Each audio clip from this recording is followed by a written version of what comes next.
मेरा गांव भियाड़ है। भियाड़ में गवर्नमेंट स्कूल में मैंने 8वीं तक पढ़ाई करी। 8वीं में मुझे सप्लीमेंट्री आई थी। उसके बाद मैंने एग्ज़ाम नहीं दिया।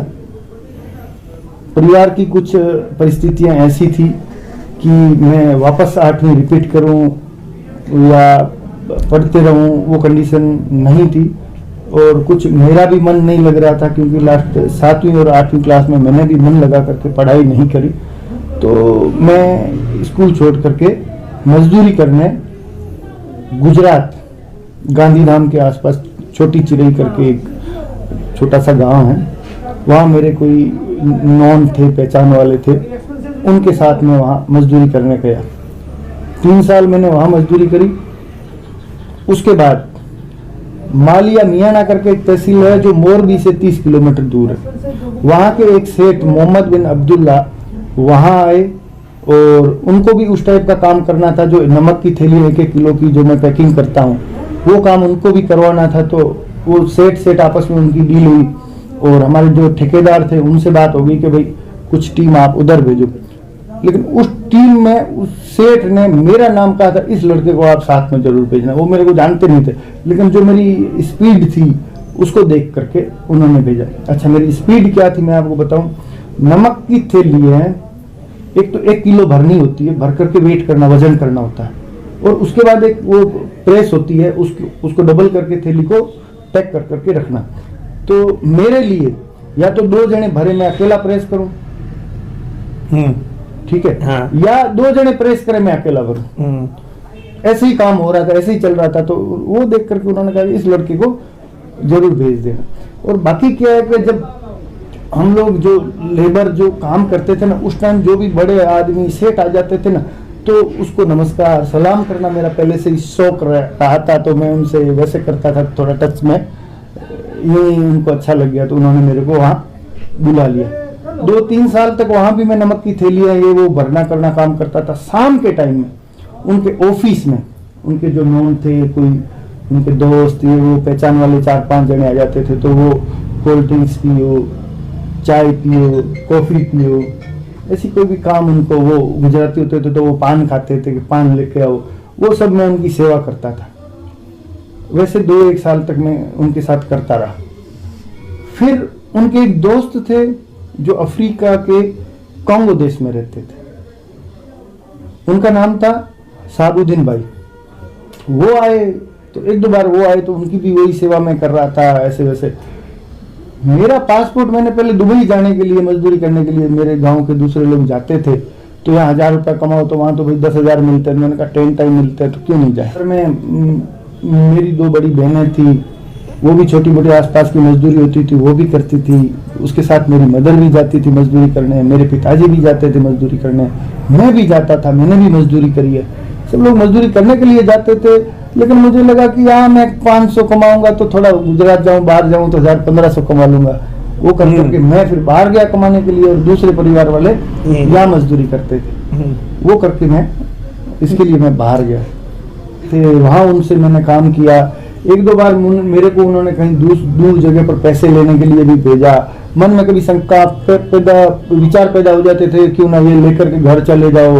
बच्चे होते हैं तब होती है, लेकिन घर में पिताजी की डांट, चोरी करके आया तो मारूंगा, गलत काम करके आया तो मारूंगा। 1-2 बार स्कूल में मैंने किसी की छोटी मोटी कुछ कर ली थी तो पिताजी साथ में लेके आए, मास्टर जी से वो पिटाई करवाई।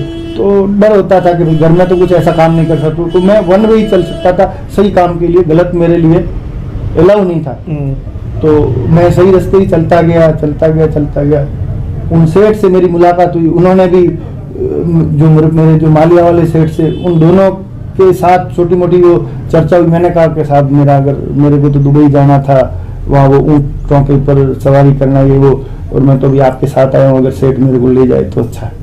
तब मेरे सेठ ने, मोहम्मद भाई जिनका नाम था, उन्होंने साबुद्दीन भाई से बात करी कि भाई ये लड़का अच्छा है, ये है वो है, मेरे पास 3 साल से काम कर रहा है, इसकी करोड़ों की गारंटी तो मैं लूंगा, आप अगर इसको ले जाओ तो। तब उन्होंने कहा वैकेंसी होगी उस टाइम में तेरे को ले जाऊंगा। और उससे पहले उन्होंने कहा भाई मेरा बड़ा भाई मुंबई रहता है, वो भंगार का काम कहते हैं, स्क्रैप का काम करता है, पुराना लोहा ले लेना, रद्दी पेपर ले लेना, वो उसकी दुकान थी। तो पेडर रोड वगैरह जहाँ लता मंगेशकर जी रहता है ना, वहाँ उनके वो आशा भोसले जी वहाँ रहता है ना, तो उधर से मैं मतलब साइकिल बिना ब्रेक की एक 50 किलो 100 किलो लोहा और वो पेपर उठा करके लाना, मजदूरी करनी। मैं गुजरात में था तब मेरे को 1500 रुपए मिलते थे, लेकिन मेरे सेठ ने कहा कि वहां तू जाएगा बड़े भाई के पास, उसको आदमी की जरूरत नहीं है, तेरे को आना है तो उसके बाद एक बार रहना पड़ेगा, वो तेरे को खाना खर्चा देंगे। मैंने कहा बहुत हो गया, क्योंकि खाना खर्चा ही मैं कहाँ से ले आऊं, बाकी का तो मेरे को चलेगा। लेकिन उन्होंने बहुत भले थे, उन्होंने बोला खाना खर्चा और तेरे को 500 रुपया ऊपर से भी देंगे। अच्छा, वो भी दिया। अच्छा, वहां क्या होता था, स्क्रैप्स भंगार वो होता था, तो उसका कोई मतलब एक एग्जैक्ट क्वांटिटी नहीं है कि आपके काउंट किया हुआ होता है। उनके अंडरग्राउंड एक स्टोर था, उसके अंदर वो डाल देते थे। अगर किसी को चोरी भी करना है, गलत करना है, तो भी आप कर सकते। लेकिन उन्होंने बहुत बार मेरी वो उन्होंने जांच कर ली, लेकिन मुझे तो पता नहीं था उस टाइम। लेकिन उन्होंने खुद ने कहा कि तेरी मम्मी ने रेकी कर ली। अच्छा, वहां पर क्या है, सेठ लोग होते हैं ना, वो 12 महीने 2 साल के बाद घर का अंदर का इंटीरियर चेंज करते हैं। मुंबई में बड़े बड़े लोग रहते हैं, तो इंटीरियर चेंज कर, पीतल का, स्टील का, या जो भी नल है पीतल का, उसको चेंज करेंगे। कुछ लोहा भी पड़ा है, कुछ वो एक साथ डाल करके रखेंगे, फिर बोलेंगे इसका क्या भाव है। कोई तो होशियार होते, पीतल अलग निकाल देते, लोहा अलग, कोई साथ में ही बोलते इनका क्या भाव है। अब लोहे का एग्जांपल 10 रुपया है, तो वो मैडम बोलेगी कि 15 रुपए मेरे को बेचना। अगला देखेगा कि आधा तो पीतल पड़ा, पीतल का 50 रुपया है, और ये है 10 रुपया, तो 60 हुए, डिवाइड बाई 2 करे तो 30 रुपया है। चलो मैं 15 में क्यों ना ले लूं, तो ले लेते थे। लेकिन अब कभी कभी वो ट्राई करने के लिए जो मैडम थी उसको बोल के आते थे कि ये पीतल कितना है, ये कितना है, वो कैसे खरीदता। अब कहीं कहीं तो अलग अलग दिया, तो मैंने सेठ को ला करके अलग अलग बता दिया। कहीं एक लोहे के भाव दे दिया, तो मैंने ला करके लोहे का 10 घंटे या 10 घंटे काम करने का कुछ टाइम था, 10-11 घंटे, मैं 16 घंटे काम करता था। उस टाइम फिर मैं रजिस्टर के अंदर उनकी अकाउंटिंग का दूसरा काम में मतलब एक्स्ट्रा लेकर के, मतलब सीखना होता था, मुझे शौक था, वो कर करके मैं करता था। अच्छा, और मैं यहाँ से गया था, मेरे 72,000 रुपीज खर्चा हुआ था 94 में। वो मैं 12 या 15 जनों से ब्याज से पैसे लेके गया था। कुछ मेरे अंकल जी है, जो पटवारी जी है, अभी नायब तहसीलदार से रिटायरमेंट हुए, कुछ वो कहीं से उनकी पहचान वालों से ब्याज से लेके आए, कुछ मेरे पिताजी ब्याज से लेके आए। वो लेकर के उससे मैंने टिकट खरीदा, और उसके बाद मैं वहां गया। राष्ट्रीय भाषा लिंगाला, और इंटरनेशनल लैंग्वेज जैसे यहाँ इंग्लिश है, वहाँ फ्रेंच चलती है, तो वहाँ लिंगाला ज्यादा चलती है। तो पहले जाकर के आपको लिंगाला सीखनी होती है। बच्चे 6 महीने लगाते हैं, पूरी दुकान संभाले, जवाबदारी, रिस्पॉन्सिबिलिटी का काम वो करे, तो उनको 6 महीने, ज्यादातर को 1 साल लग जाता है। मैंने 45 दिन में मेरी जवाबदारी संभाल ली थी। 45 दिन में मेरे साथ के साथ मैंने वेयर हाउस संभालना शुरू किया। 6 महीने मैंने वेयर हाउस संभाला। उसके बाद मैं दुकान में गया। दुकानें, तब मेरे सेठ की 3 दुकानें थी। एक दुकान पर उसका मासी का बेटा भाई, एक दुकान पर उसका सगा भाई, और एक दुकान पर उसका एक पार्टनर है, उसका सगा भाई। फिर उन्होंने चौथी दुकान करी, उस पर मेरे को बिठाया। अच्छा, तू सीख गया तो वेयर हाउस में किसी और को बिठा देंगे, तू धंधा कर भाई, क्यों नहीं करेगा। 2 दुकान की सेल और मेरी दुकान एक अकेली की सेल उनसे 10% ज्यादा होती थी। ओह, जितने टाइम मेरा रिकॉर्ड है मेरा। 2005 में मैंने मेरा खुद का बिजनेस शुरू किया। अच्छा, 2001 में मेरी वाइफ, मेरी छोटी बच्ची और मेरा भाई वो वहाँ आए। मेरा छोटा भाई टीकू सिंह, उसको भी मैंने वहाँ बुलाया। वो वहाँ आए तो 1 आधा साल उसने मेरे सेठ के पास काम किया, और उसके बाद फिर मैंने सेठ को कहा कि भाई काफ़ी साल हो गए, 7-8 साल, अभी मैं खुद का सोच रहा हूँ, तो मुझे फ्री करिए। तो उन्होंने कहा कि तेरे को क्या चाहिए, सैलरी वैलरी मेरी जो भी थी वो एडजस्ट करी, और हम रह गए। उन्होंने कहा कि ऐसा कर, तू छोटा मोटा काम, एक छोटी बुटीक खोल दे, और उसके अंदर तेरे भाई को रख देते हैं। और उन्होंने तब मेरे को $10,000 एडवांस दिए, कैश में दिए, और बाकी का कुछ माल भी चाहिए था तो $10,000 का दिया, मतलब $20,000 मतलब होता है 15-1 लाख रुपए। वो उन्होंने मेरे को उतने का सपोर्ट किया कि तेरे भाई को अलग कर दे, मैं तेरे को इतना सपोर्ट कर रहा हूँ, तू मेरे साथ में। हाँ, वो आपको छोड़ना नहीं चाहता। हाँ, मैं उनके साथ रहा। और मेरे भाई ने वो बुटीक करते करते करते करते उसके अंदर उस टाइम प्रॉफिट अच्छी थी, कंपटीशन दिनों दिन बढ़ता जाता है, यही भी है। तो धीरे धीरे उसके अंदर से थोड़ा ग्रोथ हुआ। और 2005 में मैंने उनसे कंप्लीटली मैं उनसे अलग हुआ। हम साथ में बैठ करके, उन्होंने मेरे को बोला तब, मतलब ये ऐसे यूं किया, बेटा तो सुखी रह, ये करके आगे बढ़। हाँ, वैसे कर करके फिर मैंने मेरा काम शुरू किया। और आज वहाँ पर कॉस्मेटिक का मेरा ट्रेडिंग बिजनेस है, हार्डवेयर का भी काम है। हार्डवेयर की बहुत सी आइटमें चाइना से इंपोर्ट कर करके वहाँ ले जाते हैं हम।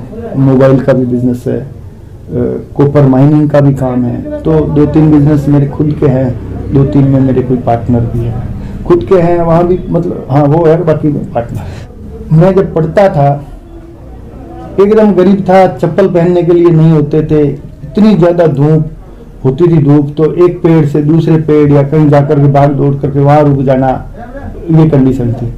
कपड़े पहनने के लिए भी बहुत कम, ड्रेस मतलब मैंने कोई एक आधी बार कहीं कोई सिलाई होगी तो 2 साल 3 साल में, बाकी नहीं होता था। तब मेरा एक दोस्त गोरखा राम करके गर्ग, आज भी है, उसकी दुकान है बिहार में है, वो मेरा दोस्त था। तो उसके 2-3 बड़े भाई वो सिलाई का काम बीकानेर में इधर उधर कहीं करते थे। वो हर साल या दिवाली नहीं, 15 अगस्त को या फिर 26 जनवरी को उसके लिए नई ड्रेसें लेके आते। तो उसकी जो पुरानी ड्रेसें होती थी उससे मैं मांग करके ले लेता था। फिर वो लोटे के अंदर कोयला डाल करके कभी प्रेस करो। एक बार वो जो कोयले वाली प्रेस उससे लेके गया था, तो आते समय गिर गई, टूट गई, चुपके से नीचे रख दी। दूसरे दिन मैंने कहा भाई मेरे से तो टूट गई। वो मेरे को ड्रेसें कपड़े देता था, तो वो पहन करके फिर वो परेड में खड़े हो जाओ, ऐसे ऐसे। दुबला पतला होने से, मतलब ये ज्यादा फैटी हो जाने में वो चर्बी होती है, उससे आदमी को आलस आता है। जितना पतला है उसमें स्फूर्ति ज्यादा रहती है। पढ़ाई तो मैंने ज्यादा करी नहीं, लेकिन मैंने बहुत अच्छे अच्छे लोगों के साथ रहा हूँ, उनके साथ मैंने टाइम बिताया, चाहे उनकी सेवा करी हो, कुछ भी करा हो, कि मैं सीखूं उनसे। तो बहुत से लोगों के साथ मैंने देखा है, मेरे सेठ थे और भी कोई वहाँ पर सेठ हैं, दूसरे भी हैं। तो काफ़ी लोगों से मैंने देखा है वो क्या करते हैं, अपनी जो प्रॉफिट होती है उसके कोई तो 11% एकदम साइड में निकाल देते हैं, कोई 2-5%, कुछ परसेंटेज, कुछ अमाउंट एक ऐसा वो कहते हैं कि निकाल करके एक साइड में रख देना चाहिए। और वो आप ऐसी जगह लगाओ जहां उस पैसे की सख्त जरूरत हो और आपका वहां कोई मतलब नहीं हो। दो आप कोई भी लैंग्वेज वाला यहाँ मेरे को ला करके बिठा दो, मेरा काम बिजनेस होगा, मेरा धंधा होगा, मुझे फायदा होगा, मैं सब कुछ सीख लूंगा, उसी टाइम सीख लूंगा। चाइना में जाते हैं हम, क्या करते हैं आपको बताओ, चाइना में वो हाँ ऐसे वैसी लैंग्वेज होती है उनकी, अपना कुछ आता नहीं है। लेकिन अपन कहते हैं मेरे को ये फोन चाहिए, मेरे को ये घड़ी चाहिए, मेरे को ये शर्ट चाहिए, मेरे को ये सूट चाहिए, जो भी है, जो आइटम आपको चाहिए वो बोलो। फिर वो बोलेंगे क्वांटिटी कितनी चाहिए, 100 पीस चाहिए, तो बोलेंगे 10 रुपए है। मेरे को ये क्वांटिटी और ये क्वालिटी चाहिए, लेकिन 10 रुपए नहीं। वो बोलेंगे कितने रुपए में चाहिए तेरे को, 9 में, 100 नहीं, तेरे को 1000 लेने पड़ेंगे या 2000 लेने पड़ेंगे। क्वांटिटी आप बढ़ा दो तो उसकी मार्जिन कम है, तो भी ज्यादा में अपनी उसकी अच्छी एवरेज आती है तो वो दे देते हैं। तो चाइना में कैलकुलेटर से आप बात कर लो, करता हूँ।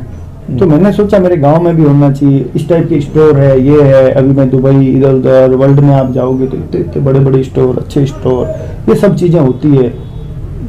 यहाँ भी जयपुर गए, दिल्ली गए, मुंबई गए, मॉल है, जोधपुर में भी बड़े स्टोर है।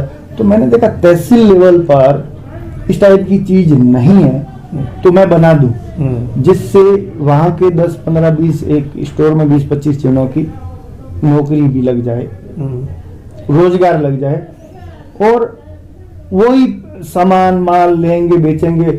गांव के लोग भी वहां आए, उनको भी लगे कि मैं ऐसे अच्छे स्टोर में जा रहा हूं। और दूसरा हमारा फिक्स रेट रखते हैं, रेट फिक्स होती है, तो कोई भी आए, छोटा बच्चा आया, कोई भी आया, उसको एक ही रेट से चीज मिलेगी और सब चीज एक ही जगह मिल जाएगी, उसको आराम से लेके सोचना करना उनका अधिकार है।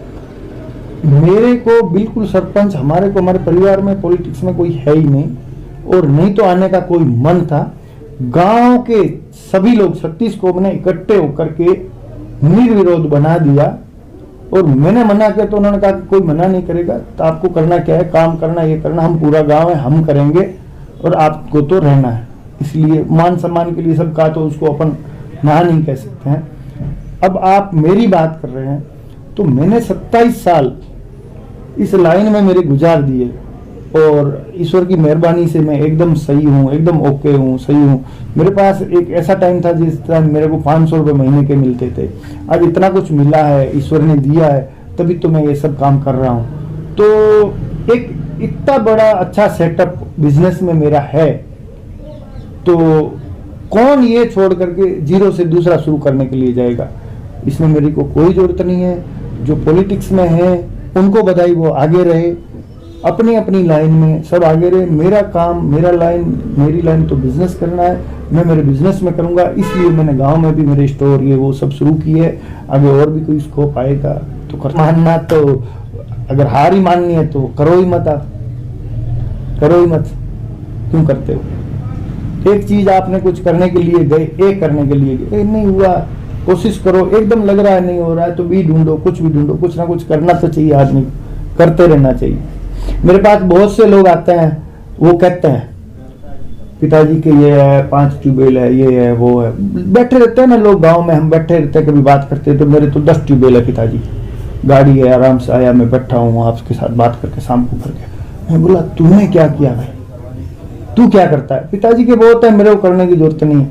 तो मैंने कहा इंसान की जिंदगी आप पैदा होते हो, पढ़ लिख करके बड़े होते हो, एक दिन जाना भी होता है, तो उस बीच में कुछ करके जाओ तो किसी को याद भी रहे। हाँ, अपन खाली